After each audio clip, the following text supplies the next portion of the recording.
স্পেনের উত্তর পশ্চিম অঞ্চলে গালিশিয়ার ক্যাথেড্রাল সমুদ্র সৈকতের উপরিভাগে হাজার হাজার বছর ধরে শিলা জমছে।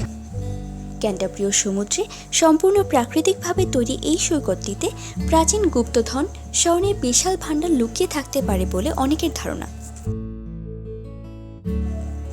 গালিশিয়া উত্তর পশ্চিম স্পেনের একটি স্বায়ত্তশাসিত অঞ্চল। সান্তিয়াগো দে কম্পোস্তেলা গালিশিয়া অঞ্চলের রাজধানী। রোমানদের গালিশিয়া জয়ের পর প্রায় 2000 বছর আগে বিশাল ও শক্তিশালী রোমান সাম্রাজ্যে যোগ দেয় অঞ্চলটি। তারা নতুন স্বর্ণমুদ্রা তৈরি করে। গালিশীয় সরকার এজন্য ক্যাথেড্রাল সমুদ্র সৈকতে বিভিন্ন স্থাপনা তৈরি করে তার ভেতরে প্রচুর স্বর্ণ মজুত করে রাখে। সেসব অবকাঠামো আজও দাঁড়িয়ে আছে। বেশ কয়েকটি স্থানীয় স্বর্ণখনিও আবিষ্কৃত হয়েছে। বছরের পর বছর পানির আঘাতে এই সমুদ্র সৈকতের অন্ধকার গুহা ও পাথুরে স্থাপনাগুলোর দেয়ালে গভীর গর্তের সৃষ্টি হয়েছে, যা আর্কিটেকচারের ভাষায় ক্যাথেড্রাল নামে পরিচিত।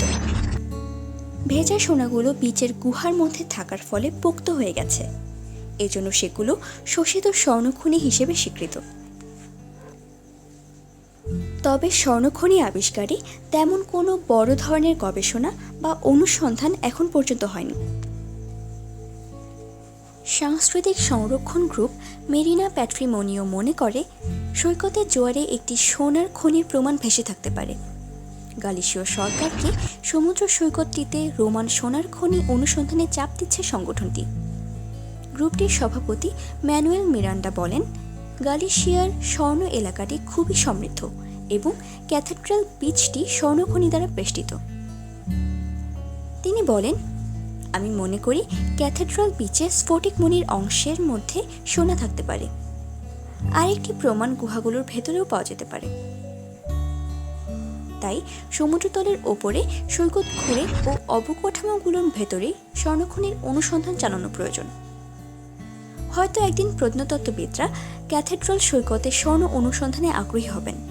আশা মিরিন্ডার তিনি জানান, তিনি লক্ষ্য করেছেন যে এর ফলাফল ইতিহাস পরিবর্তন করতে পারে। ততক্ষণ পর্যন্ত অতীতের রহস্য, উত্থান ও বিপর্যয় সমুদ্রের তরঙ্গের মধ্যেই লুকিয়ে থাকবে। গ্যালিশীয় সরকার অবশ্য সৌন্দর্য ও শিলাখচিত পীঠের অসাধারণত্বের কারণে সৈকতটিকে একটি প্রাকৃতিক মনুমেন্ট হিসেবে ঘোষণা করেছে।